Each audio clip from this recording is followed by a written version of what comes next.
Sejam todos muito bem-vindos ao podcast Construir para Vender, um podcast onde você aprende a criar, proteger e multiplicar seu patrimônio através da etapa mais rentável do mercado imobiliário. Agora, tão importante quanto você criar, multiplicar, é fazer a proteção desse seu patrimônio, né? E existem estruturas para você proteger esse patrimônio. É um conteúdo aqui para indo para um próximo nível do nosso podcast, em termos de, não de sofisticação, mas sim de proteção mesmo do incorporador.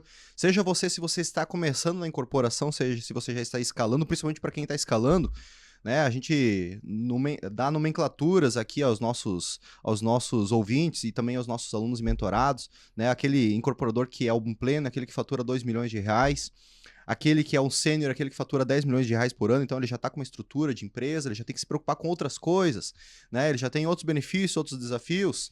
O master é aquele que fatura 50 milhões ano, que é um objetivo nosso aqui, inclusive da CP8 nos próximos anos.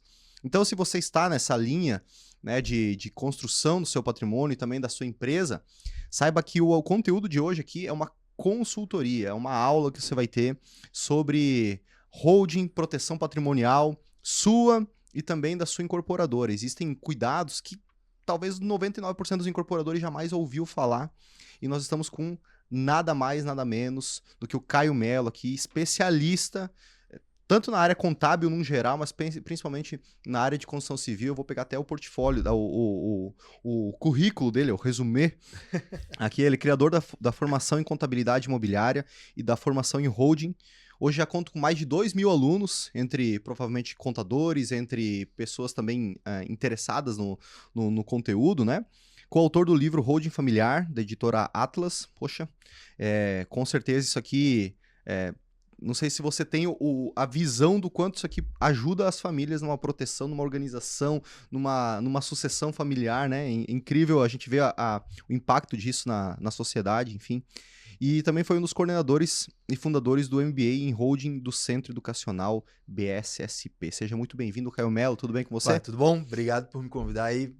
Beleza, galera? Sejam muito bem-vindos ao nosso podcast. Já virei aqui da casa também. Com certeza. Bora falar sobre esse negócio, porque é importante pra caramba. É um tema que até tem entrado mais na moda, né? A gente tem visto o pessoal falar mais sobre isso. Eu até brinco com o pessoal que, assim, chuta uma moita, hoje cai 3 tipos de holding, né? Holding patrimonial, imobiliária, familiar, veicular, tem tudo quanto é nome, né? Sim. Vamos até falar sobre isso ao longo da nossa conversa, né? Mas eu espero de verdade que seja bastante útil para essa pessoa que está começando a construir patrimônio, que tem que pensar nisso antes de precisar disso. Sim. Essa que é a real, né? Tu tem que começar a pensar em holding antes de precisar dela, porque senão tu vai estar só apagando incêndio, né? Muito bom, muito bom. Isso aí, ó, cola no Caio aí, se você é incorporador, se você está começando, cola no conteúdo dele aí, porque é diferenciado e você vai ter muita didática, né? Eu acompanho o Caio lá, muita didática na apresentação do conteúdo, mas principalmente o que você precisa fazer para estruturar o teu negócio da maneira correta aí. Então não é só abrir a incorporadora e tocar ficha aí pro resto da vida, né? Existem alguns cuidados a mais que você deve ter ao longo do caminho. E além do Caio aqui, trouxe 2 grandes especialistas na área jurídica, contábil, na área de bate-papo, na área de resenha. Eu ia trocar uma ideia. Especialistas em groselha. Matheus Servo e Gabriel Saldanha. Olha, sobrenomes. Porque ontem o Matheus estava usando a minha foto. Tava lá no chat lá da empresa, de repente uma foto minha. Falei, eita. Eu tô pensando em aderir, cara. Eu mandei uma mensagem pro pessoal, o pessoal respondeu na hora. Eu falei, crise de identidade, né, cara? Usa o avatar, né? Quando eu precisar de um negócio rápido, eu coloco a foto do Léo. Acho que teve uma hora que tu me mandou uma mensagem e falei, eita, pô, Matheus Saldanha, a foto do Léo. Falei, caramba, quem que é, velho? Quem que tá enganando quem? E agora? Na dúvida eu respondo, né? Vem em cima do muro, né? Porque vai que... Quem tá enganando quem? Matheus Saldanha e Gabriel Servo, sejam muito bem-vindos. Valeu, Léo. Como sempre aí. Show demais. E antes de a gente começar o conteúdo mais denso aqui do podcast, também fazer um convite para você que está ingressando na incorporação, que você já é incorporador. Nós vamos ter o CP8 Summit em São Paulo. Vai ser um evento presencial aí no finalzinho de agosto, início de setembro, onde você vai ter uma imersão de 3 dias com todo o time da CP8, todos os nossos mentorados, aprendendo estratégias práticas do que a gente tem feito que está dando certo e o que a gente está aprendendo, que a gente não erra aqui, né? Aqui a gente aprende, né? Na incorporação imobiliária, para você viabilizar teu primeiro empreendimento, para você escalar na incorporação, a gente já fez em 2022 aqui em BC, foi um evento mais intimista com os membros da comunidade, foram 150 membros, foi muito legal. E ano passado a gente fez online e foi muito bacana em dezembro. E dessa vez nós vamos voltar para o presencial aí com tudo. Vai ser um evento mega master lá em São Paulo, incrível, de 3 dias, numa sexta, sábado, domingo. Você consegue se organizar ainda para participar. Eu vou deixar o link aqui na descrição e também QR Code para você garantir sua vaga, porque aqui não é escassez só virtual, né? Tem tantas cadeiras lá no local, não tem muito o que fazer, não. Não dá pra ir a gente ficar puxando cadeira lá, não cabe mais. Então, assim, as vagas são específicas, né? São 1000 vagas lá no evento e você pode já garantir sua vaga aí lá no CP8 Summit, beleza? Simbora, então. E evento presencial é muito incrível, mais cara. legal, né? A dinâmica. O presencial, ele te contamina positivamente, né? Você tá ali, tem aquela energia, tu tá vendo mais gente que tá chegando lá, faz toda a diferença. O networking, né? Pô, a galera com os mesmos objetivos, né? Sim. Com objetivos semelhantes, imersos no mesmo lugar. Sim. O ambiente, ele é um fator muito importante pra mudança, né? Pro desenvolvimento. Né? Exatamente. Faz toda... Então, ó, você tá aí, marca a bobeira, cola lá, faz o CP8, porque, pô, pelo amor de Deus, né? Boa, bom demais, legal. E, cara, a gente fez em dezembro daí era o Domo Summit, a gente fez a rebranding da marca aí, e aí atrasou uma meia horinha o começo, até o time lá organizar a apresentação, e eu tava lá com as TVs do pessoal aberto lá, e cada um na sua casa, cada um confortável, assim, né? E aí tinha um membro da comunidade, né? Eu acredito que seja um dos mais... O ancião da comunidade. Assim, seus 72, 70 e pouco. 76 lá. Assim, 76. deixou o Célio, Humberto, Célio deve estar assistindo o podcast, deixou você no chinelo, Célio. 62 anos, você é um moleque, perto do seu Abner. Agnes. E ele pegou no soninho lá, né? Porque meia horinha, vou tirar uma soneca aqui, daí tava com a boca aberta. Assim, sexta-feira de manhã, né? Não, acho que era sábado, né? Não, foi sexta. Foi sexta. Não, tinha na sonequinha, até esperar o pessoal ir modo stand-by. Modo avião, né? Esse negócio de online, cara, do monte de aula online para pós-graduação e tal, a gente já viu cada coisa nessas câmeras, rapaz. Olha. E o pior é o que nem vê daí, né? Imagina quando o cara tá com a câmera desligada. O que tá acontecendo ali? O que o cara né? tá fazendo, velho? Não, olha, isso aí fica pra pós-gravação, vai. Com certeza. Antes de mais nada, Caio, antes de a gente entrar no conteúdo mais técnico aqui do podcast, gostaria de que você contextualizasse brevemente aí a sua trajetória dentro da contabilidade, dentro da construção civil, dentro do mercado imobiliário, para que você chegou... Como que você chegou até aqui? Claro, fazer contabilidade nunca foi um objetivo meu. Assim, se alguém me perguntasse, Caio, quer ser contador? Tá louco, pega pra ti. Né? Sim. Eu nunca fui bom em matemática. Na minha cabeça, contabilidade era fazer conta. Eu só sei regra de 3 e olha lá. Então, esquece contabilidade. A minha primeira faculdade foi de psicologia. E aí eu fiz psicologia, quase me formei, acabei abandonando por questões, né, de família. Sim. E virei professor de yoga, que nada a ver com o negócio, né, para ver o tamanho do rolê aleatório. E lá dentro eu conheci uma colega, a Keila Og. Ela, hoje, minha amiga, né, a gente trabalha juntos em vários casos. E ela viu em mim o potencial de trabalhar com contabilidade. Eu parei de dar aula de yoga e aí fui vendedor de loja de calçadão, outlet Pode falar marca, será? Fica à vontade. Vendedor de outlet da Beagle, depois vendedor de loja da Companhia do Homem, vendedor de lojas Queires, né, assim, de balcão, né, em pé. Uhum. E eu assim, cara, eu preciso arranjar alguma coisa que tenha demanda constante para trabalhar, para eu ter uma estabilidade para minha família. A época eu já tinha minha esposa, minha filha era pequena.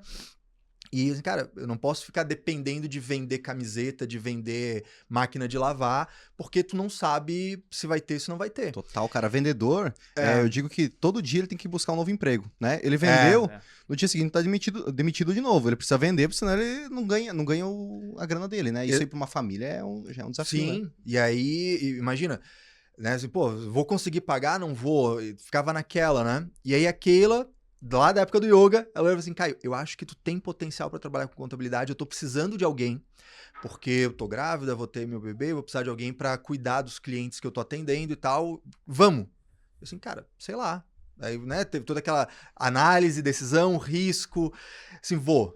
E aí foi em dezembro de 2012, o meu primeiro dia de trabalho na contabilidade. Eu não sabia o que era débito e crédito, o que era Simples Nacional, não sabia nada disso. Cheguei lá a trabalhar com ela e ela atendia só construtora e incorporadora. Ela tinha uma empresa contábil nichada em atividade imobiliária. Isso não era muito comum, né? Nichado, assim. Até hoje não é muito comum. Até hoje não é, Até né, hoje cara? não é muito comum. Verdade. Assim, e eu defendo que é um grande diferencial do profissional dessa área, né? Porque todo negócio merece um especialista, né? Se vocês querem um generalista que entende de tudo um pouquinho, ou você quer alguém que entenda em profundidade do que você trabalha, do teu core business, né? Pô, é claro que tu quer um especialista. Então, eu comecei a entender contabilidade dentro de uma incorporadora, era literalmente dentro, a gente atendia em loco. Então, eu aprendi débito e crédito, eu aprendi balanço, mexendo com permuta, com SCP, com SPE, com patrimônio de afetação. Na época, tinha acabado de se tornar vantagem fazer o RET, o regime especial de tributação, que tinha baixado de 6% para 4%. Então, eu fui aprendendo a atividade imobiliária junto com a contabilidade. E aí, em 2012 que eu comecei, 2013, todo mundo que trabalha com atividade imobiliária, em algum momento começa a acumular patrimônio para si também, né? Isso é vou construir patrimônio, mas, beleza, com o que tu vai construir? Com dinheiro, vai para o mercado financeiro, ok, mas vai ter alguns negócios, vai diversificar, mas em algum momento tu vai pensar em ter alguns imóveis que não é para tu ficar comprando e vendendo, é para você ter ali, para alugar, para você ter para tua família, etc. Então, a atividade imobiliária, ela acaba flertando muito com holding, com administradora de bens, com essa estruturação de negócio, com planejamento sucessório. Então, ali em 2013, 2014, eu comecei a ter contato com isso também. Dali, eu saí do trabalho de execução e fui trabalhar com consultoria. E aí era uma loucura, porque era atender 80, 90, 100 ligações por dia, de segunda a sexta, de tudo quanto era perrengue que acontecia. Então, os contadores que estavam atendendo os empresários, eu atendi o cara para tirar dúvida que ele não conseguia resolver. E isso foi escalando e eu fui me aprofundando na contabilidade, sempre trazendo essas duas áreas. Que eu digo que existe hoje todo um papo, né, de você tem que fazer o que você ama, não sei o quê. Cara, assim, vamos deixar o coach motivacional de lado. Assim, cara, tu vai trabalhar com o que dá dinheiro, com o que te sustenta, etc. E conforme tu vai aprendendo a fazer isso e fazendo isso bem, tu vai gostando da coisa. Foi o que aconteceu comigo com a contabilidade. Então, ao longo do período, eu fui aprendendo a coisa, entendendo a coisa e tendo facilidade em fazer. Assim, cara, que legal fazer isso aqui, porque é útil, as pessoas precisam, etc. E assim foi evoluindo. E aí hoje, né, eu tenho a minha empresa de educação, eu ensino outros contadores, advogados, a atender com excelência esses empresários da construção civil, da atividade imobiliária e que quer fazer holding. Né? Sim. Você começou a ensinar a partir de quando, Caio? Meu primeiro curso foi em 2015. De contabilidade, sim, né? Sim. Eu digo que a narrativa da minha vida ela sempre envolveu educação. Sim. Porque eu já fui vendedor de curso na Microlins. Aí lá dentro, faltou um professor de digitação, eu fui lá dar aula. Faltou um professor, vamos dar um jeito. Eu sempre gostei de entender as coisas para explicar. Sim. Então, toda a área que eu fui entrando e a contabilidade acabou acontecendo isso, tô entendendo, sei fazer, mas o meu drive, ele tá em explicar para as pessoas. Sim. Então, eu busquei a consultoria em 2014 e 2015 foi o meu primeiro curso. E daí de lá pra cá eu não parei. Sim. Pô, que legal, cara. O Caio foi vendedor na Microlins. Cara, eu fui professor da Microlins. Com 17 anos, eu tinha recém me formado em técnico de informática no Senai. Eu tava passando na frente, lembro como se fosse hoje. A moça com prancheta, provavelmente abordando a galera lá, né? Sim. Você... não vou lembrar, né?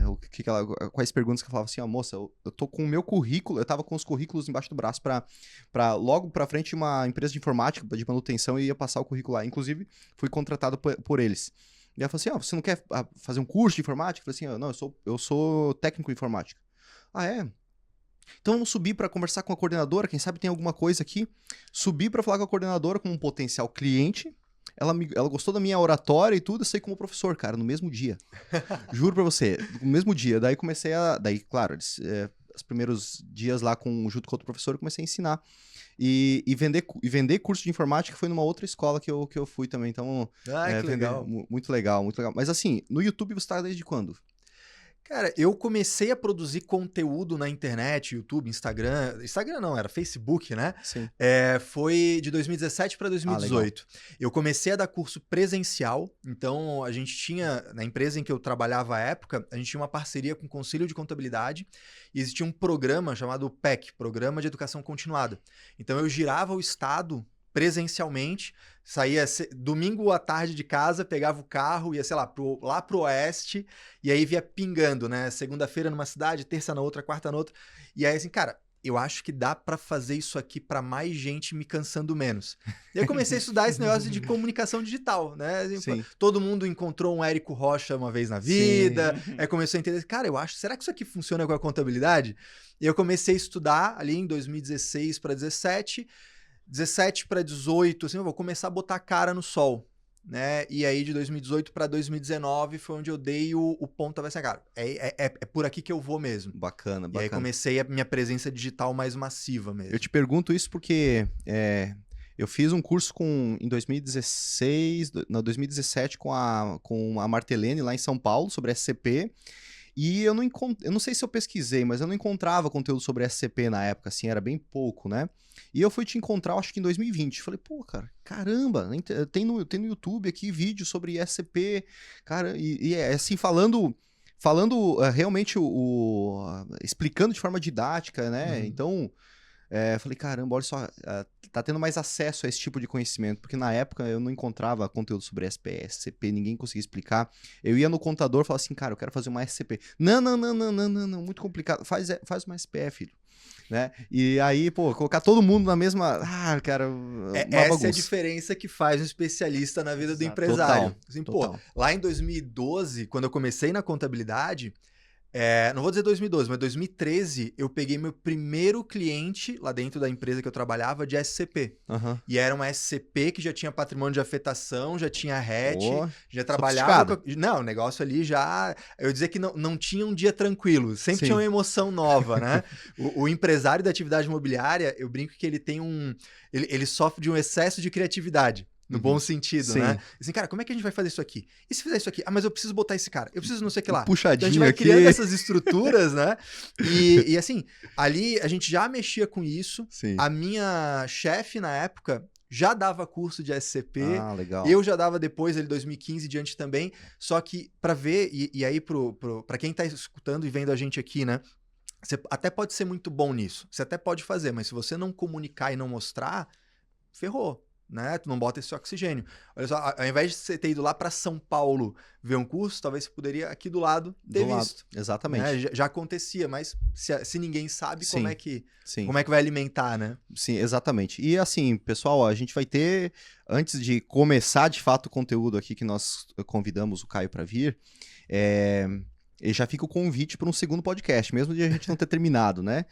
Porque esse conteúdo sobre SPE, SCP, patrimônio de afetação, outras estruturações contábeis aí para incorporadores, é um conteúdo riquíssimo de conteúdo de temas que a gente pode abordar numa segunda vinda sua. Então já fica o convite aqui para sua vinda numa próxima oportunidade.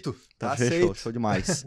E agora entrando mais no assunto de hoje, sobre holdings. Claro. Né, que é um assunto que acredito que para muita gente que está ouvindo, está assistindo, ainda falou, caramba, nunca ouvi falar sobre isso, nunca ouvi falar sobre holding dentro da incorporação imobiliária. Uhum. Inclusive, se você está ouvindo, está assistindo, deixa nos comentários aqui, se você estiver vendo pelo YouTube, qual foi o teu principal insight em tudo que o Caio vem falar aí durante esse podcast. Antes de mais nada, então, para nivelar todo mundo, é importante a gente falar sobre o que é holding, num geral, assim, depois a gente entrar sobre holding imobiliário e os seguintes assuntos. Sabe que assim, de cada 10 palestras sobre holding, 12 começam assim, holding vem do termo to hold, que significa blá, blá, blá, blá, blá, blá. Assim, cara, assim, a gente tá aqui slide, né? Exatamente. Né? Aí, ou então, assim, a origem da holding. Porque na etapa da Revolução Industrial e não sei o que... Ninguém quer saber disso aí, né? Vamos pro que interessa. Então pesquisa no Google se você quer saber a origem da palavra holding, tá? Vamos lá. Assim, ó, o que interessa? Holding, e aí, desculpa os contadores e os adevas, né, que estão assistindo a gente, querendo valorizar muito o passe. Holding nada mais é do que uma pessoa jurídica.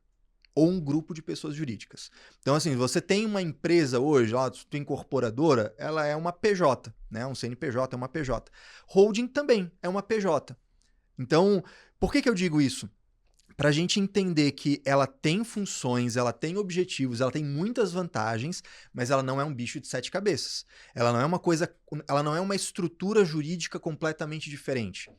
Seria, por exemplo, eu estou falando de trust, numa estrutura internacional. Beleza, trust é um instituto jurídico, é diferente, é outra coisa. Não é uma pessoa jurídica simplesmente. Holding não, holding é uma PJ. Tu vai ter um contrato social ou um estatuto, tu vai ter um CNPJ, tu vai ter um registro na junta comercial. O que faz a holding ser a holding? Um contexto. Então, qual que é a ideia? Quando você tem uma operação, e a partir de agora eu vou usar esse termo, né? Você tem uma atividade operacional. A incorporação, o loteamento, a construção, a administração de obra, a loja de vender calçado, qualquer coisa. Quando tem uma atividade operacional, ela traz risco. Ou seja, ela tem o risco com o cliente, pode dar um problema. Ele tem o risco com o funcionário, ele tem risco com o fornecedor, ele tem risco ambiental, tem risco tributário, risco previdenciário. Tem um monte de risco envolvendo ali. A holding, ela aparece como uma outra pessoa jurídica, como outra entidade, vamos usar esse termo, que me ajuda a afastar o patrimônio desses riscos. Então, o conceito geral da holding é a gente enxergar que existem coisas que geram risco, que podem estar na atividade operacional, mas também podem estar na família, né? Sei lá, você tem o teu filho ou a tua filha e aí tá lá namorandinho, morando junto, aquele famoso namorido, assim, cara, e aí, essa pessoa tá em união estável, não tá? Comunica patrimônio, não comunica? Ou a pessoa que quer deixar claro que a gente tá junto, hoje em dia, né, nem todo mundo acredita em amor, em casamento até que a morte o separe, né? Então, a gente vai se separar, será que vai ter direito, será que não vai? Então, os riscos, eles podem aparecer da atividade operacional, eles podem aparecer das relações familiares, eles também podem aparecer do meu dia a dia. Sei lá, eu tô dirigindo, fui para uma festa, não fui de Uber, não fui, né, de táxi, aí tô voltando distraído, sei lá, aconteceu um acidente. Eu tô causando um risco que tá muito próximo do patrimônio que eu tô construindo. Então, todos esses riscos, estando muito próximos do patrimônio que eu tô construindo, eu tenho o tal do risco da ruína. Se acontece alguma coisa, eu tenho que responder. Os imóveis que eu coleciono no meu patrimônio, os bens que eu coleciono no meu patrimônio, isso está muito próximo desse risco? Tá. Então a holding aparece como uma estrutura para afastar isso e criar uma camada a mais de proteção. Perfeito. Esse é o objetivo principal da holding. Maravilha. Nossa, melhor didático do que isso aí, jamais, né? Difícil, né? Não, eu nunca tinha, eu também admito que eu não sabia dessa questão da holding também pensando, digamos, pelo lado do cliente. O que eu quero dizer isso? Quando eu vejo, por exemplo, se eu vou comprar um apartamento, se eu vou ver um apartamento, algo do tipo, e vê-se que parte da administradora daquela é uma holding, também pode trazer, então, essa segurança para o próprio cliente. Por exemplo, eu sei que se acontecer alguma coisa com aquela incorporadora, com aquele incorporador, eu não estou refém daquele papel ou daquela pessoa específica, assim. Não sabia, cara, não sabia, que legal. É muito interessante, porque quando a gente entende o conceito de holding como uma estrutura societária, estrutura de uma sociedade, de uma PJ, que serve para separar, segregar risco, afastar risco de patrimônio, a gente começa a enxergar que a holding, eu posso ter uma outra empresa, por exemplo, uma incorporadora, que ela faz às vezes de holding quando ela passa a segregar diferentes obras em diferentes pessoas jurídicas, né? Quando tem uma incorporadora que tem ali suas SPEs embaixo, essa incorporadora ela começa a não ter mais obra direta dela, ela começa a ser uma empresa que participa de outras empresas, as SPEs, e que cria uma camada de proteção. Da mesma forma, o adquirente, o cliente. O cliente vai olhar assim, pô, como é que tá essa estrutura aqui? Não, isso aqui é uma empresa separada, é uma SPE. Essa SPE, ela não mistura com o resultado das outras. Portanto, se uma outra SPE tiver um problema, um embargo de obra, um problema trabalhista, etc., essa aqui ela está protegida. Aí vem uma camada extra que eu posso colocar, o patrimônio de afetação. Pô, se eu tenho uma incorporadora que tem uma SPE e essa SPE ainda tem o patrimônio de afetação, cara, tem 2 camadas de proteção. Perfeito. Né? E eu posso pensar essa holding do adquirente. Às vezes o corretor tá vendo a gente aqui, né? O cara que vende o imóvel. Pô, uma pessoa, o seu João, ele vai comprar um imóvel. Vai comprar na pessoa física? Ah, beleza. Mas às vezes ele já tem um recurso. Ele não tá dependendo de um financiamento mais vantajoso na pessoa física. Ou até pode estar, enfim. Assim, cara, o que você vai fazer com esse imóvel? Você vai vender depois? Você vai morar? Você vai deixar para tua filha, para teu filho? Vale a pena trazer isso para a pessoa física, pagar o ITBI da compra, para depois pensar na tua estruturação de sucessão, por exemplo? Sim. Ou será que não vale mais a pena botar esse dinheiro na holding e a holding comprar, porque ele já compra estruturando a proteção dele? E Né? Então, essa questão do inventário também, ela não passa por isso, né? exatamente. A gente já começa, quando a gente começa a pensar em holding como essa estrutura, e aí a gente pode falar dos objetivos da holding, que existe a proteção de patrimônio, mas existem outros, a gente começa a planejar no longo prazo e já encurtar caminhos. Planejamento sucessório é bem interessante, cara. Exatamente. Né? Já avançando nessa parte. Para que serve uma holding, no final das contas? Eu entendo que a principal vocação da holding é proteger patrimônio. Em função de proteger patrimônio, você avança. Você tem o planejamento sucessório, que é eliminar ou facilitar o inventário. Toda vez que a gente fala de planejar, a gente está falando de pensar antes de agir. Né? Planejar não é eliminar. Planejamento sucessório é eliminar o inventário. Não necessariamente. Em muitos casos, eu quero que tenha um inventário para causar uma certa proteção. Só que vai ser um inventário menor, um inventário que não vai ter risco de virar um judicial, que vai se resolver rápido, que já vai estar tudo acertado. Né? Então, é importante para quem está aqui com a gente saber, holding não é sinônimo de eliminar inventário. Pode eliminar inventário, mas não necessariamente. E ter inventário não significa que o planejamento foi mal feito. Além disso, a holding ela serve para estruturação de negócios. Como a gente está falando aqui, eu posso ter uma holding que vai estruturar um grupo de empresas. Imagina que você tem várias empresas, várias incorporadoras, várias SPs, várias SCPs. Eu tenho que ter um setor administrativo para cada uma delas? Contabilmente falando, seria interessante, para que você tenha a segregação. Tu diga assim, ó, cada pessoa jurídica existe separadamente para não ter o risco da Receita Federal ir lá e falar, né? Tudo aqui é uma empresa só e eu vou arbitrar uma multa em ti. Né? Então é importante que tenha a independência. Tecnicamente fala que é uma vida social independente. Cada pessoa jurídica deveria se bastar. Só que a gente sabe que não é assim na prática. Né? Você faz uma SPE para uma obra, mas ela não tem um administrativo, um financeiro, não tem tudo isso separado. Então, eu posso ter uma holding que encabeça essas empresas operacionais e essa empresa controladora, ela pode ter o que a gente chama de centro de serviço compartilhado. Ou seja, eu vou reunir numa empresa só toda a atividade meio que vai ser rateado esse valor para as empresas do grupo societário. Então, é também uma função da holding, mesmo não sendo aquele clássico holding familiar, etc. Né? Eu vi que essa questão da holding eu tenho conhecimento. Conhecimento assim, só de ouvir falar, né? Na época do franchising ainda. Quando eu estava estudando sobre franchising, eu via muito sobre isso. Holding, enfim, com um grupo, né? Que tinha diversas franquias abaixo, justamente para poder controlar, manter, enfim, gerir esse grupo de empresas. Né? E, claro, ter essa questão da proteção também. Só que quando a gente fala da holding em si,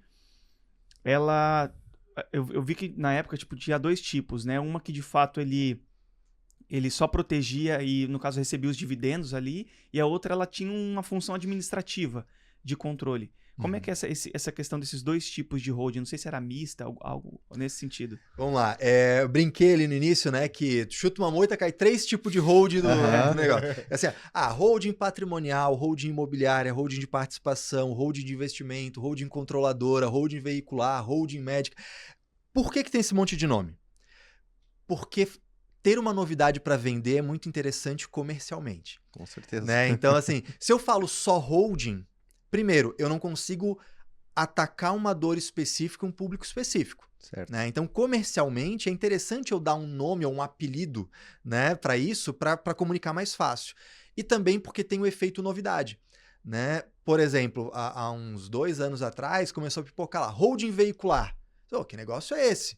Tipo de automóveis mesmo ou de transição, assim? Não, de automóvel. De automóvel. Né? Então, quando viu, te trouxe a curiosidade. O que é isso? Pois é, cara. Ganhei alguns segundos para te falar um pouquinho mais sobre isso. Imagina tu colocar o teu Corolla numa holding. Pois é, a frota de Corolla. É outra história, né? Coleção. Só uma novidade em primeira mão, não. Vocês viram que vai sair o 2025, novo modelo? Olha aí. O pessoal pega no meu... É toyoteiro ele? Não, é um garoto propaganda. Corolla. O Corolla 2025 ficou bonito? Ficou modernoso? A maioria dos velhinhos não vão comprar. Ontem vai ter que censurar essa parte. Tá se encaixando na tua idade já, dos 40 e 50. Já quero saber da holding, né? Ontem nós estávamos atravessando aí o Matheus aqui. Ontem, né? Passou um senhorzinho, cara. 70 anos, né? Uns 75 anos. Parou, tipo, na faixa, assim, pra nós atravessar ele num Corolla branco, assim. Limpinho, cara, coisa linda, assim, a gente todo cheio de satisfação, assim. Aí Quero ser esse cara, o Gabriel. Né? sabe aquelas, tipo, memezinho no Instagram que tem um cara indo a pé, 2024, aí 2034 ele voltando com um carrão, assim, tipo, vai que deu certo. É você. Só falta o cabelo grisalho, Gabriel. Só falta 50 anos nas costas. O meme vem pronto, né? Prontaço ali, cara. Mas vamos lá, vamos falar de coisa séria aqui, holding né, veicular, essa é boa, cara. Então, o que acontece? É uma pessoa jurídica que vai receber veículo. Ou seja, tem alguma grande novidade? Não, é um contexto específico. Tá? Então, isso acontece muito assim, essa tal de holding veicular, por exemplo. Pode ser o cara que, na verdade, tem uma empresa de compra e venda de veículos, a revenda de veículo usado, que na verdade não é holding coisa nenhuma, é uma empresa operacional de revenda de veículo. Né? Só que se eu dou o nome holding veicular, opa! Gourmetizou o negócio. Né? Exatamente, gourmetizou. Ou pode ser daquele cara que coleciona veículo. A gente tem clientes assim, o cara tem coleção de Opala, de Maverick, de Mustang, de carro placa preta, ele quer manter isso, esse patrimônio estratégico separado de outras coisas para proteger. Então, ele quer, pode ter um risco aqui de acontecer alguma coisa com esse carro, eu não quero que esse risco contamine o resto do patrimônio. E vice-versa. O resto do meu patrimônio não contamine isso aqui. Imagina, eu tenho lá uma pastelaria, dá um problema na pastelaria, o cara vai lá e penhora o meu Opala placa preta. Porra, de jeito nenhum. Sim. Então, serve para isso. É nesse contexto que quando alguém fala assim, tem uma holding mista, o que isso significa? Na verdade, nada. Termo holding mista costuma significar que ela faz 2 funções. É isso. Né? Vamos entender esse contexto. O que é uma holding pura ou holding clássica? Né? E aí os contadores de plantão eles vão adorar essa parte, né? O CNAE, né? o código CNAE 6462000. É uma empresa que participa de outras empresas com o objetivo de controlar, de gerir, de ser majoritária. Isso é uma holding no sentido clássico. Né? Então, a gente pode partir dessa premissa. Existem outros tipos de holding? Sim. A holding que só tem imóvel, a holding que tem imóvel e que também participa de outras, pode ser uma mista. Né? Eu posso ter uma holding que ela vai participar de vários negócios, mas numa posição minoritária, sem ter interesse de gestão e administração. Aí é chamada holding de participações. Por quê? Porque tem outra CNAE que é outras sociedades de participação, exceto holding. Né? Então são burocracias que o contador tem que saber, o empresário não precisa, mas que justificam esses nomes do ponto de vista comercial. Mas quando eu falo com o meu aluno, por exemplo, com o meu mentorado, eu falo assim, cara, tecnicamente, para tu entender o assunto, e é aqui que a gente tá, né? Eu quero entender o assunto. Cara, holding é uma PJ que vai servir para um objetivo específico daqueles que eu falei. Proteção patrimonial, planejamento sucessório, estruturação da gestão e planejamento tributário. Fazer tudo isso pagando o mínimo possível de tributo, gerando uma economia em relação a outro cenário. É isso, no final das contas, né? Então, é interessante, eu quero proteger patrimônio. Eu tenho imóveis, mas eu também participo de negócios. É interessante eu ter uma holding só para colocar tudo lá dentro? Não. Normalmente não. Por quê? Porque quando eu tenho uma empresa operacional, ela tem riscos. Se esse risco subir para o sócio, né, a gente fala que é a desconsideração da personalidade jurídica. Quando acontecem algumas coisas, por exemplo, eu sei que aqui vocês não têm esse problema, eu sei que os alunos e mentorados de vocês não têm esse problema, quem está assistindo a gente não tem, mas aquele teu amigo de outro estado, de outro lugar distante, que mistura a caixa da pessoa física com a jurídica, né? Que assim, ele tem o cartão corporativo, ele paga o rancho do mês, ele usa a conta pessoa física para pagar coisa da pessoa jurídica. Essa mistura de caixa, reiteradamente, empresa pagando coisa do sócio, sócio pagando coisa da empresa, é uma justificativa para alguém requerer judicialmente a desconsideração da personalidade jurídica. Então, assim, para esses fatos aqui, desconsidera a existência da empresa e mistura a empresa com o sócio. Ou seja, eu posso chegar no patrimônio do sócio para pagar essa dívida que está na justiça. Pô, imagina se o teu patrimônio está todo ali, está pertinho do risco. Então eu vou criar uma holding para separar isso. Se a holding é criada antes do problema existir, essa desconsideração ela praticamente não acontece. Ela até pode acontecer, mas a gente consegue reverter judicialmente. E aí, vamos lá. Pô, separei. Criei uma holding, né, aqui para isso. Mas vamos imaginar que a empresa foi desconsiderada e chegou no sócio. E o sócio é você, pessoa física, ou é a tua holding. E dentro de ti ou da tua holding tem o resto do patrimônio. Ficou fácil acessar isso aqui. Então, me parece muito interessante tu ter essa empresa de participação, essa holding clássica, pura, de participação, e em paralelo a isso, ter uma outra PJ, uma outra holding, que eu vou chamar de holding patrimonial, que é onde tu vai colocar o teu patrimônio estratégico que tu quer manter, que é o teu legado, que eventualmente tu vai pensar na sucessão para os teus filhos. Eu crio mais uma camada de proteção. Porque desconsiderar a empresa operacional e chegar no sócio pode acontecer? Até pode. Agora, fazer isso e também desconsiderar para chegar na patrimonial é praticamente impossível. Porque aí a gente trabalha com o conceito de grupo econômico, que tem que ter a mesma finalidade, tem que ter esforço contínuo, a gente consegue não caracterizar isso, né? Então aí entra a inteligência, a estratégia de um contador especialista e um advogado especialista trabalhando conjuntamente, em parceria, para o bem do empresário. E se tem um grupo societário, por exemplo, são dois sócios dentro da, sei lá, da SPE, por exemplo, ou da loja de pastel, da pastelaria, e nós temos a holding clássica, holding pura, com os dois sócios nela. Depois a recomendação é quando se criar patrimonial, individualizar para cada um dos sócios, acredito que sim, ou a patrimonial ainda manter os dois sócios.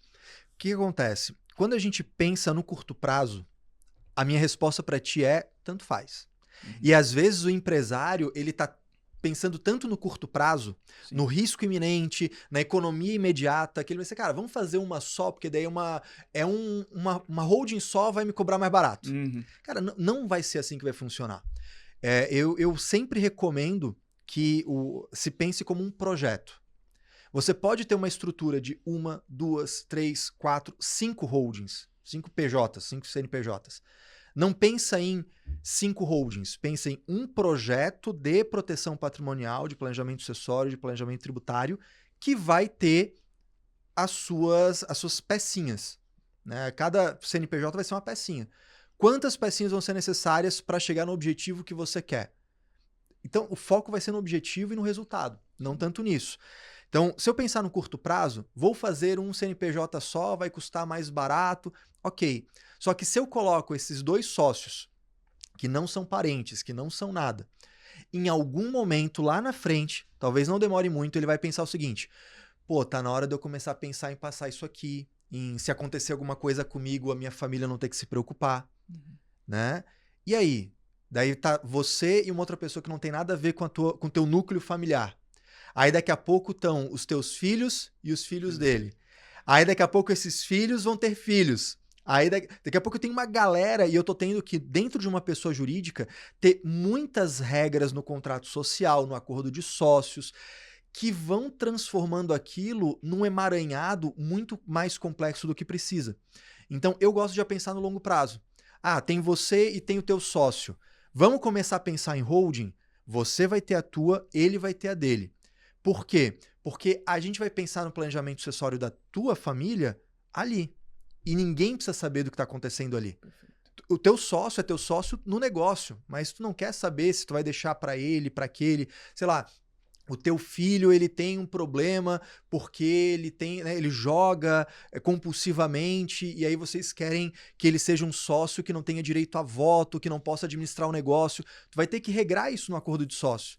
Tu quer expor esse tipo de detalhamento para uma pessoa que não está no teu núcleo familiar? Não. Então vamos pensar em 2 holdings.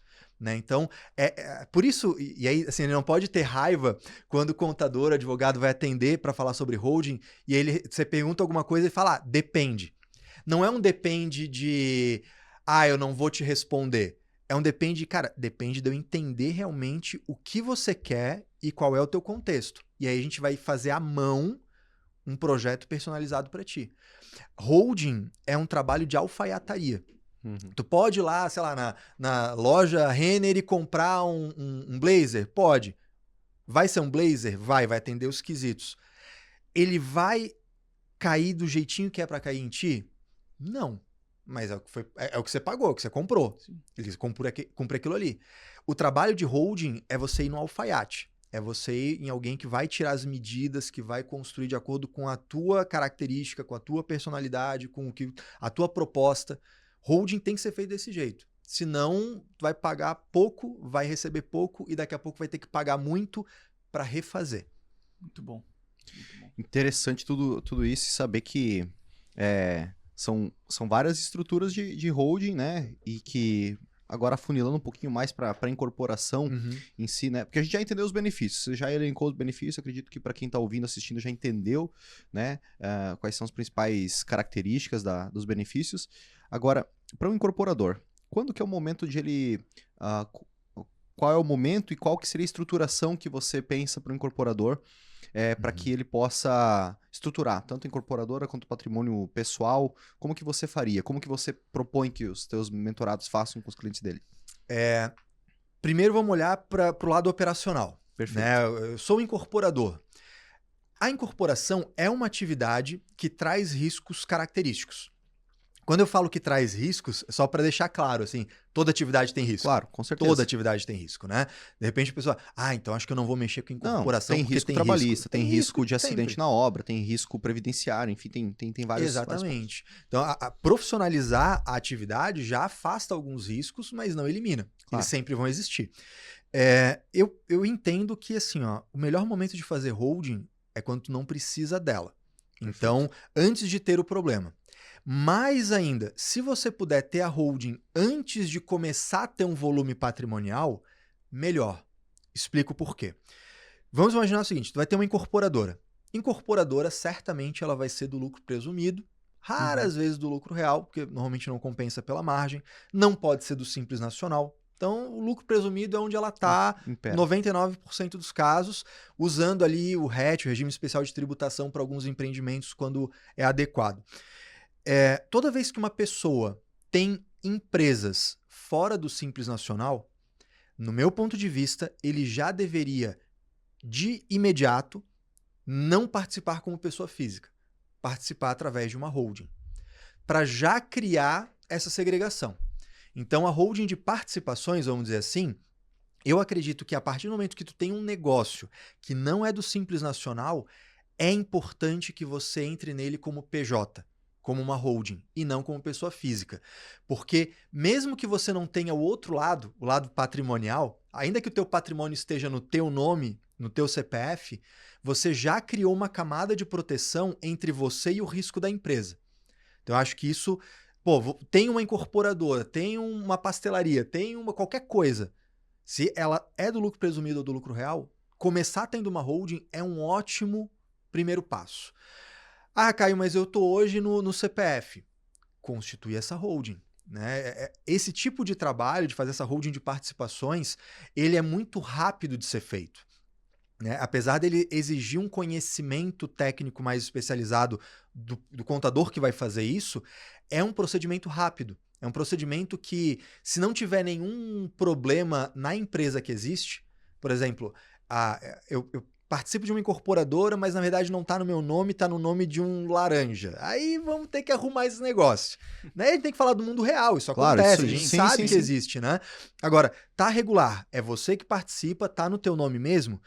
Assim, ó, em um mês a gente bota essa holding de participações no teu lugar, dentro dessas empresas e estrutura esse negócio tranquilamente. Tu tá com esse negócio feito. E já criou uma camada de proteção que é interessante. Muitas vezes essa incorporadora, conforme ela vai crescendo, ela começa a ter mais de uma obra ao mesmo tempo. Ou começa a fazer ciclos de obra, ainda que seja uma depois da outra, que aí tem aquela característica. A gente pensa muitas vezes na obra como idealizei, viabilidade, peguei o terreno, construí, vendi, recebi. Tá, mas você tem o prazo de garantia, né? Então, aquele risco ele se alonga. Aí você já está construindo outra, vendendo outra, recebendo de outra e uma terceira, e aqueles riscos de obra eles vão se acumulando. Né? Então, ter uma incorporadora só também tem esse problema, porque você vai ter uma incorporadora que tem vários empreendimentos, se uma der problema, polui as outras.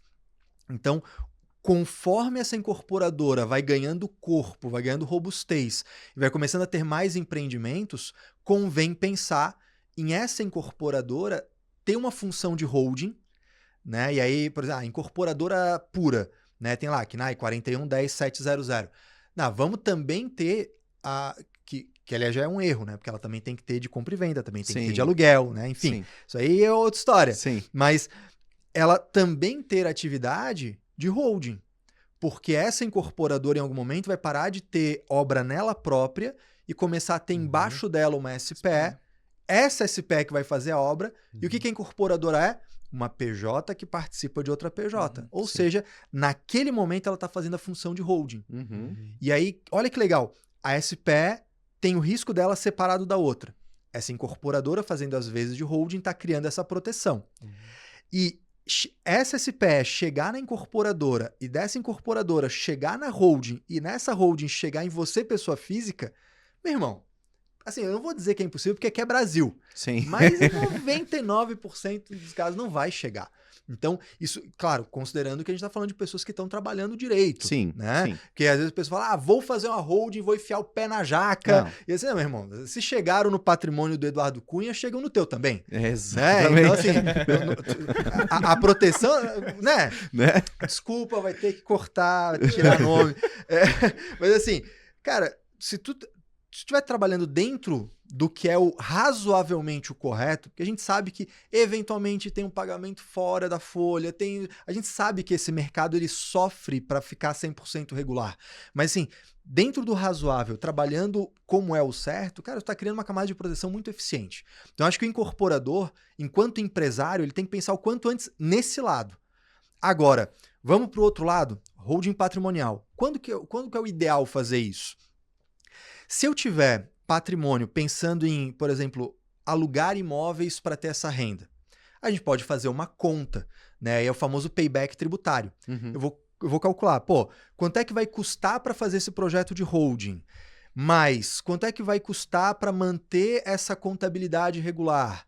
Mais, quanto de tributo vai ter? Porque eventualmente vai ter o ITBI. Em alguns casos, alguns municípios a gente consegue não ter o ITBI na integralização do imóvel, né? Como pela tese da imunidade incondicionada. Mas em outros tem. Aí tem município que cobra inteiro, que cobra pela diferença. Tem uma série, assim, para ter uma ideia, a gente tem 5 horas de aula só para falar de TBI lá dentro da formação. Porque, assim, é uma novela que, quando a gente acha que acabou, começa de novo. É tipo Caverna do Dragão, né? Quando o pessoal acha que tá saindo, a Uni grita lá e tem que voltar, né? Então, assim, quando você trabalha com holding patrimonial, você vai pegar todos esses custos e ver o seguinte, cara, tu alugava na pessoa física, quanto tu pagava de imposto de renda da pessoa física? Tu vai ter esse imóvel agora na pessoa jurídica. Tu vai pagar no lucro presumido quanto?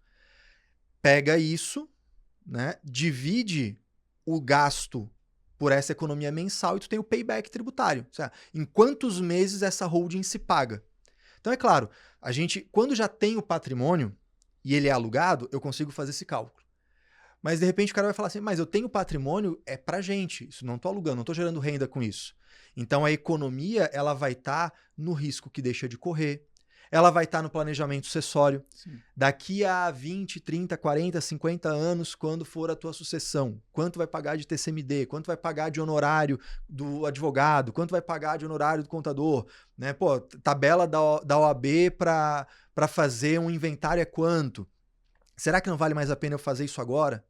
A gente está aí com a reforma tributária batendo na porta, né? Primeiro a do consumo, depois da renda e do patrimônio.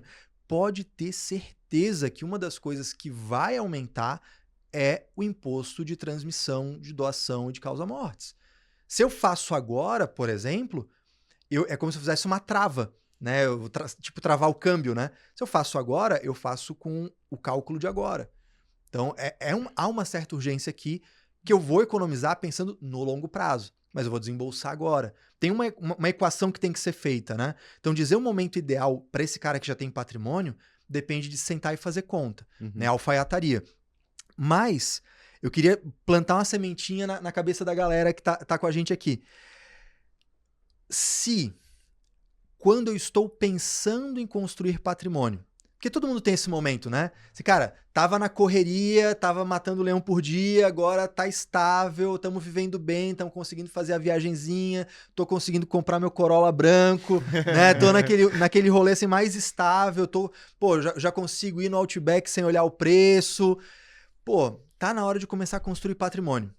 Se eu abrir a holding e, ao invés de comprar patrimônio na pessoa física e levar para a holding para ter que pagar por essa transmissão ou discutir essa transmissão, e se eu criar holding e for adquirindo esse patrimônio já na holding? É interessante. Porque daí, tem ITBI sobre a compra do imóvel? Tem. Sempre vai ter. Esse não se discute. Sim. O que se discute é na integralização do imóvel. Sim. Se quem compra já é a holding, eu pago o único ITBI que já vai ter, ele já está no lugar certo. Se eu constituo essa holding, imagina só, sucessão. Se eu tenho uma holding hoje que o valor de aquisição do meu patrimônio foi 1 milhão, só que o valor de mercado dele é 10 milhões. 99% dos estados vai te cobrar o ITCMD, o imposto de transmissão, ou por doação por causa-mortes, sobre o valor de mercado. Se não me engano, acho que hoje só em São Paulo a gente consegue fazer na holding pelo valor das cotas, valor histórico. 99% é valor de mercado. Então, se tu gastou 1 milhão para comprar aquele patrimônio, tu coloca na holding por 1 milhão e você doa a tua holding, tu vai ter que discutir esse TCMD sobre 10 milhões, que é o valor de mercado. Ah, Caio, então não vale a pena? Vale. Inclusive, tem estratégia para reduzir esse TCMD. Tem estratégia para a gente reduzir, dependendo do contexto, a gente reduz em 95% esse TCMD tranquilo, né? Fazendo tudo dentro da legislação, sem loucuragem, sem risco, nada. Só que imagina que interessante, eu crio a minha holding hoje com, sei lá, R$1.000 em dinheiro, R$10.000 em dinheiro. E eu faço a doação dessa holding de R$10.000 em dinheiro para os meus filhos. Me reservo usufruto, com direito político e econômico. Ou seja, sou eu que mando, sou eu que assino, eu que administro e sou eu que recebo os lucros se isso aqui der resultado. Enquanto estiver vivo. Enquanto eu estiver vivo. Isso eu posso fazer tranquilamente.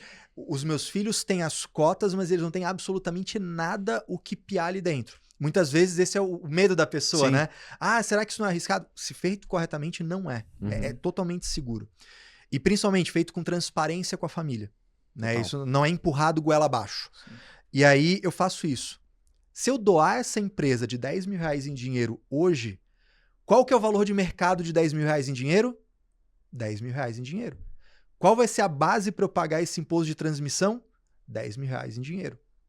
A partir de agora, a holding é dos meus filhos. Pensando nessa estratégia clássica, né?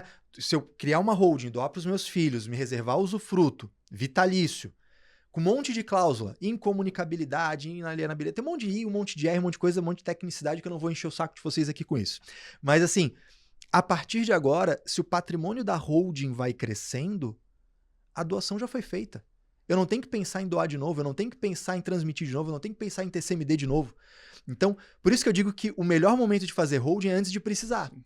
Se eu começo a construir meu patrimônio já aqui, eu faço um planejamento simples, rápido, barato, porque o cara que vai fazer também ele não vai poder te cobrar a mesma coisa do que se tu tivesse, sei lá, 50 imóveis, um em cada canto do país, um no nome de um, no nome do outro. Isso vai dar mais trabalho, vai custar mais caro. Sim. Se eu faço agora, é mais rápido, mais barato, mais eficiente, só que eu tenho que pensar no longo prazo.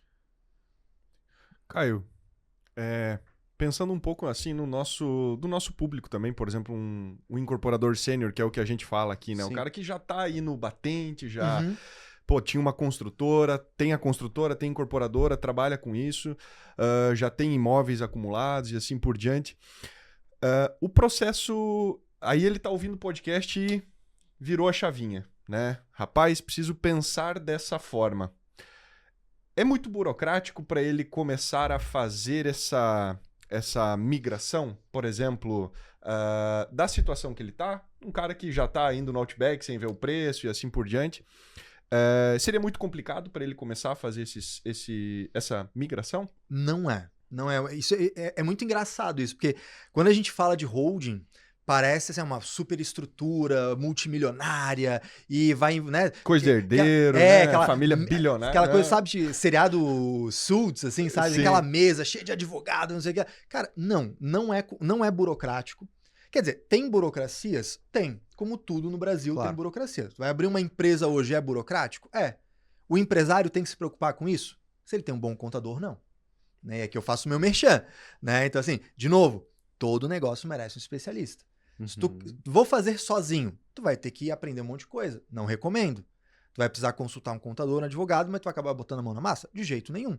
Tu vai comprar tempo. Tu vai contratar um contador, tu vai contratar um advogado. Bons advogados e bons contadores que trabalham com isso, primeira dica para esse cara, né? Que caiu aqui de paraquedas e virou a chave. Primeiro, não vai ser burocrático para você, porque você tem esses profissionais para pensar essa burocracia e te entregar a solução. Eles estão ali para te entregar a solução e normalmente é rápido. Né? Como eu te falei, holding de participações, de um mês para o outro, às vezes dentro do próprio mês está resolvido. Uma holding patrimonial, pensando aí, você já tem uma coleção de 4, 5 imóveis, tu quer trazer para lá. O processo de sentar, desenhar a coisa, construir o contrato social, fazer o registro, nascer a empresa e transferir no registro de imóveis, porque aí vai ter esse passo que é mais lento um pouco, né? Essa parte de transferir a titularidade do imóvel da pessoa física para holding no registro de imóveis. Pensando ali, 4, 5 imóveis, cara, tranquilamente, em menos de 6 meses isso está feito. A gente pode estender esse prazo quando eu tenho 4, 5 imóveis. Os municípios onde eu vou trabalhar esses imóveis aqui, eles cobram ITBI. É vantajoso fazer o projeto, mas eu não tenho caixa para pagar esse ITBI ainda. Eu posso criar a holding, fazer todo o planejamento, constituir, já contabilmente levar para a pessoa jurídica, para a holding. Se ele está sendo alugado esse imóvel, já tributar esse aluguel na holding, mas eu ainda não transfiro no cartório de registro de imóveis. Por quê? Porque eu vou aos poucos criando caixa nessa estrutura e vou aos poucos transferindo. Esse imóvel eu vou transferir esse mês, esse imóvel eu vou transferir daqui a 2 meses. Aí isso é planejado pelo gosto e pelo caixa do empresário. E algumas cidades, como você falou, também pode ter essa isenção ali. Sim, em algumas cidades a gente consegue administrativamente a imunidade, em outras a gente consegue judicialmente, mas já tem um precedente muito favorável. Né? E em outras não, às vezes o empresário ele vai falar assim, eu prefiro pagar esse TBI do que me incomodar com tarará, tarará. Porque o papel do contador e do advogado, ele é orientar. Eu sempre imagino assim, o contador e o advogado, eles são conselheiros. Sim. Então, o empresário, ele precisa ter um conselheiro jurídico, um conselheiro contábil de confiança para dizer para ele, se a gente fizer isso, vai acontecer isso, isso, isso, aquilo. Não é que tu não pode fazer, mas é que tem essa consequência. É mais arriscado? É mais conservador? É mais seguro? Dependendo do perfil do empresário, ele vai ser mais arrojado ou mais conservador. Então, mesmo que o processo leve 3 meses, 6 meses ou, 9 meses, foram vários imóveis, um está no nome do tio, outro está no... Vai demorar essa parte. Mas tudo isso, quem vai ficar com o cabelo branco é o contador, é o advogado, não é o empresário. Então, Se ele conta com um especialista do lado dele, não é burocrático. É muito tranquilo. Às vezes a gente pega o feedback depois, né, no pós-contrato, assim, cara, se eu soubesse, eu tinha feito antes. Sim. Né? Porque essa é a percepção. Olha, a gente vai se reunir, a gente vai coletar as informações, a gente vai pedir a documentação e a gente vai fazer a mágica acontecer. Né? Tu não tem que se preocupar com isso, tem que se preocupar em cuidar do teu negócio, tem que se preocupar em cuidar do teu patrimônio. Essa parte aqui, isso aqui, é a gente que mata no peito. Boa. Inclusive, você tem algum case, assim, de incorporador que fez essa transição, seja com você ou seja com algum mentorado seu, e poxa, colheu bons frutos, assim, seja na proteção, seja em benefícios fiscais? Muitos casos. A gente tem alunos que trabalham, mentorados que trabalham com a atividade agro, com atividade imobiliária. A atividade imobiliária, ela flerta já muito com a holding por conta disso, né? Você já está trabalhando, construindo imóvel para vender. Você já enxerga que imóvel é um bom investimento. Então, onde é que eu vou botar meu dinheiro? Vou botar em imóvel também. É muito comum isso. Né? A gente pode dizer que os patrimônios no Brasil, eles são criados principalmente em cima de imóvel urbano, imóvel rural, mercado financeiro, né? E diversificar investindo em outros negócios operacionais. Participação de empresas. Participação em empresas. Então, assim, normalmente está nesses 4 pontos, né? E muito em imóvel. A gente tem essa coisa do quem compra terra não erra, né? E é uma frase que ela é muito real. Pô, nunca tinha ouvido essa, cara. Muito boa. Pô, que novidade! Né? Então, Isso assim, é clássica. a gente escuta isso, então é muito comum que a pessoa, sei lá, o cara é dentista, o cara é arquiteto, o cara é comerciante, o cara é qualquer outra coisa. Ele constrói patrimônio, isso vem na cabeça dele. Né? E eu vejo que muito da audiência de vocês aqui também, às vezes, é esse perfil. Né? Ele quer ter uma segunda fonte de renda, ele quer fazer alguma outra coisa e ele descobre ali um baita negócio. Né? Então, por onde é que eu vou levar meu patrimônio para deixar de legado para minha família? Muitas vezes vai para imóvel também. Então, a gente tem muito esse perfil.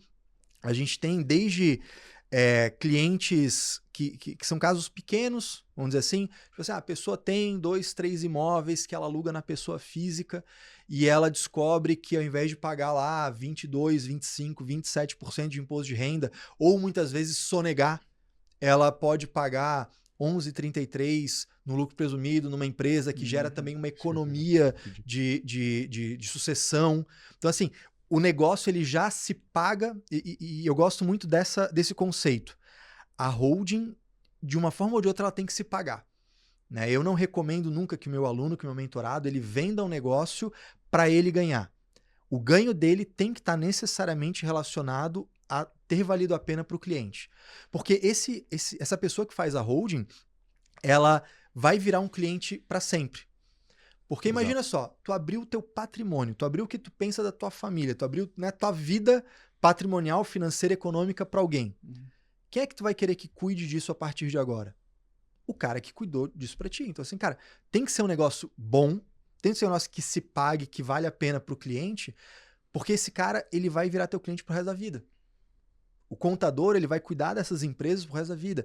O advogado, ele vai fazer o trabalho de atualização dos acordos o resto da vida. Tu não pode ter uma relação ruim, desgastada, que tu canibaliza o teu cliente, querendo empurrar uma coisa que não vale a pena. E infelizmente isso tem muito no mercado. A gente vê a galera que vende holding na base do Ctrl-C, Ctrl-V. Ah, o cara tem um único imóvel lá no não sei o que lá, faz holding para ele no Ctrl-C, Ctrl-V, vende baratinho para tu ganhar na quantidade. Não, cara. Eu pessoalmente, eu tenho muito orgulho de ver os meus alunos crescerem no trabalho com holding, ainda que não tão rápido quanto poderia, mas da forma mais sustentável possível. Tendo esses clientes, aquele cliente que assim, cara, esse cara nunca mais vai te largar, porque ele sabe que pode confiar em ti, sabe? Então, assim, a gente tem muitos cases, desde contratos pequenos, que às vezes vão custar 15 mil, 20 mil para fazer o planejamento todo, e aí esse cara que tem uma empresa e tem 3, 4 imóveis, ele tá protegido, já pensando na sucessão, até, casos de o cara que tem fazendas de não sei quantos hectares, que aí tem um patrimônio de 30... Agora em novembro a gente teve um caso assim, um caso real. Uma pessoa que era do agro que tinha lá patrimônio girava em torno lá de 50 milhões. E aí a gente precisava dar um jeito nisso tudo. Nossa mentorada foi lá, atendeu esse cara, tá no processo, a holding já tá criada, tá no processo de transferência de tudo. o cara economizou, assim, uma fortuna, sabe? Fácil ali. E ela ganhou com isso. Sim. É sempre esse o jogo, né? Da atividade imobiliária, pô, tem muitos casos de incorporador, de loteador, né? De gente que constrói para vender depois de pronto. Agora com essa coisa de construir casa geminada, isolada, poder ir pro hatch, isso multiplicou ainda mais, né? E essa galera consegue ser bem atendida em casos que... Eu digo pro meu aluno que, assim, para ele é muito bom, né? Pensando assim no contador, no advogado que vai fazer isso, porque ele ganha a segurança, ele ganha a musculatura, mais ou menos com o que vocês dizem para os clientes de vocês, né? Para os alunos de vocês. Assim, pô, começa fazendo ali o unifamiliar, uma por vez, né? Para você ganhando musculatura, pegando traquejo, daqui a pouco tu vai dar um salto, daqui a pouco a gente vai pensar no multifamiliar, né? É mais ou menos isso. Assim, cara, casos simples. Um incorporador que ele tem uma incorporadora e uma construtora. Faz uma holding de participação aqui. Pô, esse cara tá protegido. A gente pega, às vezes, caso que dali a 6 meses, 1 ano, aparece um ex-funcionário inventando uma história, bota no pau, como diz, né? Bota na trabalhista, perde a ação porque não tem jeito. Pô, o patrimônio dele tá protegido. Teve um que falou, até foi de um parceiro nosso, que aquele... empresário mais linha dura, né, mais antigo, esse negócio de holding, meus filhos estão querendo arrancar tudo que é meu, não sei o quê, eu não quero saber disso. Todo um trabalho de conscientização, de educação, né, de explicar o que era, o que não era, de deixar ele confiante de que ele ia ter, né, ele ia continuar tendo pleno domínio daquilo. Ele, uma vez estava conversando com a equipe, né, desse nosso parceiro, e ele falou assim, o Renato, que é o que atendeu ele, né, Senhor Renato, a melhor coisa que eu fiz foi fazer essa tal de holding. Não foi pela economia. Né? Ele falou assim, a gente economizou dinheiro, não sei o quê. Porque na hora que tá planejando, todo mundo quer saber da vírgula ali do centavo. Tá, vai economizar isso, aquilo, beleza. Tem que pensar nisso também. Mas ele falou assim, a melhor coisa que eu fiz foi essa holding, porque eu não me preocupo mais com nada disso aqui e eu posso no final de semana pegar meu neto e ir pro sítio chupar laranja. Cara, isso é um baita tesão. Assim, é difícil explicar isso. Porque a gente vê, claro, objetivamente, poderia falar de percentual de economia, podia falar de um monte de ganhos, objetivamente falando, que no curto prazo é interessante. Esse é o meio do caminho, né? Tudo isso, né? Mas o fim não é esse, né? Cara, lá na frente, ó, é um baita tesão para quem trabalha planejando holding, ver isso. Assim, esse drive ele é muito importante. Tu saber que aquela família tá bem amparada, que se acontecer alguma coisa com esse cara, ninguém vai ter que ficar se preocupando o que é de quem. Às vezes a família vai passar por aquele processo de luto e ela poder vivenciar aquele luto sem ter que se preocupar em vai pagar o que com o que. Às vezes tem um patrimônio, mas não tem liquidez, sabe? Tipo, como é que vai pagar o ITCMD? Como é que vai pagar o velório? Como é que vai transferir? Quem vai ficar com o quê? Aí os irmãos que estão naquele momento de luto começam a discutir, porque em 1985 tu levou aquela namorada que o pai não gostava, sabe? Começam uns arranca-rabo. Então, vale a pena fazer holding pelo lado objetivo, e a gente tem literalmente centenas de casos de sucesso dentro da área imobiliária e fora, mas principalmente por esse aspecto que, cara, não tem dinheiro que pague. Exatamente. E vem junto, sabe? Com certeza. Cara, ontem, fim de tarde, por coincidência, fui lá ver a reforma do estúdio da minha esposa e tinha a cliente dela, que é minha dentista.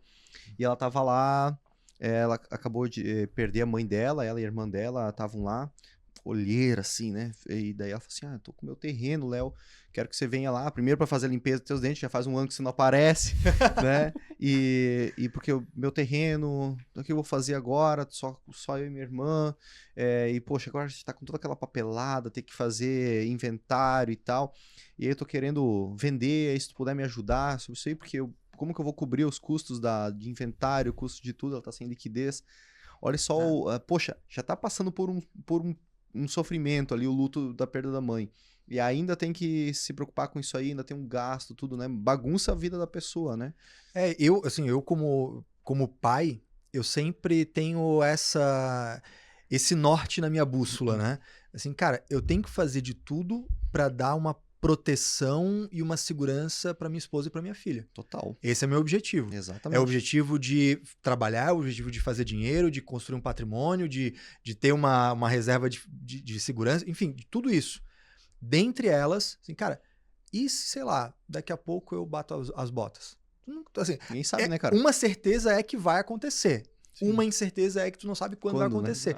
Eu não gosto muito de falar de holding nesse aspecto específico, que parece papo de coveiro, né? Ou de vendedor de seguro, né? Exatamente. Ninguém Mas, quer pensar no... Ninguém quer pensar... Ninguém quer usar, né? Mas assim, cara, qual que é o melhor momento de tu pensar nisso? É quando tudo bem, né? Quando parece que tá longe. Eu digo parece porque nada me impede de a qualquer momento ter um piripaque. Mas assim, a princípio, eu acredito que tá longe, né? Então assim, pô, vamos pensar com calma nisso? Vamos começar a organizar? Pô, eu tô com a vida bagunçada, vamos começar a botar as coisas que estão no nome de terceiros no meu nome? Vamos começar a organizar a empresa para ela financeiramente não ser tão misturada com a outra? Vamos começar a pensar em ter uma estrutura de uma holding, por exemplo, que me permita dizer assim, ó, cara, se acontecer alguma... Tomara que não aconteça. Mas se acontecer, tá tudo organizado. Porque de uma coisa vai avançando para outra. Pô, imagina só, se essa colega, se essa amiga, ela tivesse, né, os pais dela tivessem feito uma holding, esse imóvel já estava na holding, esse imóvel não estava amarrado com alguém, tá passando por inventário. Ainda que o inventário acontecesse por outros motivos, Sim. o imóvel é de uma pessoa jurídica e continua sendo da pessoa jurídica. Se era o patriarca, a matriarca que administrava, destituir um administrador e instituir outro é um processo de uma tarde. É diferente de tu estar na mão de um inventariante, de você ter um monte de coisa. Às vezes, pô, tu quer vender esse imóvel que está inventariado, vai precisar de autorização do juiz. Assim, pô, tá tudo amarrado. Não tem liquidez porque não foi pensado nisso. Pô, será que eu não posso criar uma holding, já levar esse imóvel? Conforme eu vou tendo lucro, excedente da empresa operacional, eu levo isso para holding, deixo em aplicação financeira que tenha um resgate, alguma coisa de resgate D+1, para ter essa liquidez quando precisar, que tenha uma rentabilidade melhor. Né? Porque também não é só a sucessão, mas é você estruturar o teu patrimônio para garantir essa tranquilidade. Sim. Né? Assim, pô, toda vez que, sei lá, que tu sobe no avião, toda vez que tu pega uma BR para dirigir, toda vez que tu vai fazer alguma coisa, tu pensar, pô, se acontecer alguma coisa aqui comigo, será que alguém sabe a senha do banco, alguém sabe não sei o que lá? Então tu vai avançando. Tem uma holding, tu já tem um primeiro passo. Daqui a pouco, pô, tu vai ter esse contador de confiança, esse advogado de confiança. Será que não vale a pena, com esses profissionais, você ter um trabalho de acompanhamento disso? De ter testamento, de ter um administrador não sócio já a ser instituído. A gente começa a pensar nessas coisas e claro, dá para pensar nisso quando tiver 70, 80, 90 anos? Dá para pensar. Só que aí fica aquele planejamento... Né? Na pressa. Aí é na pressa. É aquele planejamento a toque de caixa. Né? Cara, vários clientes que a gente escuta isso, sabe? Assim, pô, eu tô com um caso aqui que o cara... Pô, escorregou, quebrou a bacia, tá no hospital, a gente precisa colher a assinatura dele para constituir a holding a toque de caixa. Putz, tinha um planejamento que dava para economizar, sei lá, tantos milhões, só que eu precisava de 6 meses a 1 ano de planejamento, de execução do planejamento. Esse cara não vai sobreviver isso, talvez. Eu não posso fazer. Vou ter que pagar mais porque eu deixei para fazer de última hora, sabe? Então, parece meio que um papo de vendedor de seguro, não sei o que, de coveira. Pô, mas é que, assim, realmente alguém tem que trazer à tona essa possibilidade. Total, Caio. Total. E assim, no começo da jornada, o incorporador ele tem que assumir muito risco. Tenho falado isso nos últimos dias com o time e tudo. Pô, o cara tem que... Ele já tá na merda. Ele já não tem grana. Ele precisa construir um patrimônio. Ele precisa sair do zero. Né? Às vezes, na merda, às vezes, pô, tá num emprego que não gosta, tá num negócio que não gosta, beleza. Então ele tem que assumir risco. Assumir risco do primeiro empreendimento, assumir risco de construir um edifício de apartamentos e tal. Beleza. Assumiu riscos, né? Maiores do que ele tinha, assim, o estômago naquele momento. Depois ele começa uma transição para mitigar riscos. Não assumir novos riscos, mitigar. Beleza, é controle, é gestão de riscos, o que pode me tirar do jogo? Claro. Qual que pode ser um ponto aqui como que eu posso construir uma antifragilidade nos meus negócios aqui? E a holding é uma delas. Então, assim, não é um papo de coveiro, com certeza, é um papo de quem tá, tipo, pensando no seu próximo passo. Né? Exatamente. Sabe de forma segura. Sabe como que eu assimilei quando eu estava explicando? Falei, tá, planejamento resume 100% o que é uma holding. Aí eu assimilei tipo com um planejamento de uma obra. Pô, não é bem mais fácil depois tocar uma obra com ela planejada? Com certeza. Né? Porque senão vira tudo apagar incêndio. Diariamente apagar incêndio. Tudo é um surpresa toda hora. Tudo é surpresa, perfeito. fica muito mais fácil. Então, provavelmente o incorporador, o consultor que nos ouve e tudo mais, que teve a sua obra não planejada e tem hoje ela planejada, não é muito mais gostoso? Pensa nisso pro teu patrimônio também, né? Sim. Com certeza. E eu gostaria de entender um pouquinho, já se encaminhando para o final, a questão dos dividendos nessa estrutura toda. Vamos pensar assim, para que quem estiver ouvindo, assistindo, se imagine, né? Você está com... Você, pessoa física, você tem 2 braços, né? Incorporador. Você é um incorporador, pessoa física. Está com 2 braços aqui. No braço direito você tem a holding de participações, me corrija se eu estiver errado, Caio, onde você vai ter as ações, a participação na sua incorporadora, né? Ou talvez até em outros negócios, caso você tenha também. E dali para baixo, dali da incorporadora, que está já num próximo nível, depois da tua mão direita, tem as SPS dos empreendimentos. Tá, então tá tudo ali na direita. E na esquerda você tem a mão, a holding patrimonial, onde vai ter os teus imóveis, pessoa física, carro, o que for bens da família ou das pessoas que você tem abraçando essa holding. Beleza. É mais ou menos essa estrutura? A primeira pergunta é mais ou menos essa estrutura? Isso. Eu, pessoalmente, eu acho que esse é o melhor preset. Eu acho que esse é o melhor padrão de onde a gente vai partir para personalizar. Né? Porque, assim, você pode ter uma única holding tendo tudo? Pode, mas aí você tem aquela proximidade de risco que eu comentei que eu não gosto tanto. Então essa estrutura ela é simples o suficiente, essas 2 holdings que, né, vão tocar o negócio, permitem o trânsito financeiro, permitem a segregação de risco, do meu ponto de vista, bastante interessante. Dá para tornar isso aqui mais complexo? Dá. Dependendo do caso, a gente pode ter outras estruturas aqui. Mas é um ponto de partida muito interessante. Eu acho, inclusive, quem está aqui vendo e ouvindo a gente, se chegar, né, num profissional que não fala com essa clareza, com essa simplicidade que tu conseguiu trazer. Tu, assim, pô, tu não é contador, tu não é advogado, né? Não trabalha com isso, mas tu conseguiu, eu tenho uma holding que vai fazer isso aqui, uma outra que vai fazer isso aqui. Se começar a dar muito nome esquisito, nome que tu não consegue descrever o que está acontecendo na realidade, ou que não, tem que ser desse jeito e pronto. Cara, sinal de alerta, né? Porque é planejamento realmente por demanda. Mas essa estrutura básica que a gente vai partir para construir o projeto com certeza. Maravilha. Inclusive um apelo aos contadores que, se tiver algum ouvindo, eu tenho certeza que os teus alunos e mentorados estão muito bem assessorados aí, porque a tua explicação, tua didática tá ótima. Todo mundo vai conseguir entender o português do Caio aqui. Mas por que... Bom, também tem engenheiro também, não dá pra tirar. Por que o cara tem que falar de momento fletor, o engenheiro, né? Lá pro cliente, não, porque o momento fletor, aqui a torção, esse cisalhamento. Porra, velho. Só fala assim, o teu prédio vai cair, fofo. Né? Se você não fizer tal coisa. E por que os contadores também, né, tem que mostrar que sabe os termos técnicos, né? Isso aí afugenta, complica, né? Inclusive, ao invés de mostrar autoridade, isso aí só gera complicação na cabeça do cliente. Então, ultrapassa, né? Querido, seja um portuguesinho simples pro cliente, fala uma mãozinha aqui, que o cara vai... Fofinho, fofo. Né? Seja simples que o teu cliente vai te abraçar por causa disso. Né? Eu digo assim, o contador ele tem que botar no bolso contabilês e o advogado tem que botar no bolso juridiquês. Exatamente. A gente tem que falar português, a gente tem que falar como a pessoa entenda. Né? Me parece muitas vezes que ou é um excesso de academia, né? Excesso de formalidade acadêmica. Né? A pessoa faz muita pós-graduação, mestrado, doutorado e fica naquele ambiente falando aquilo.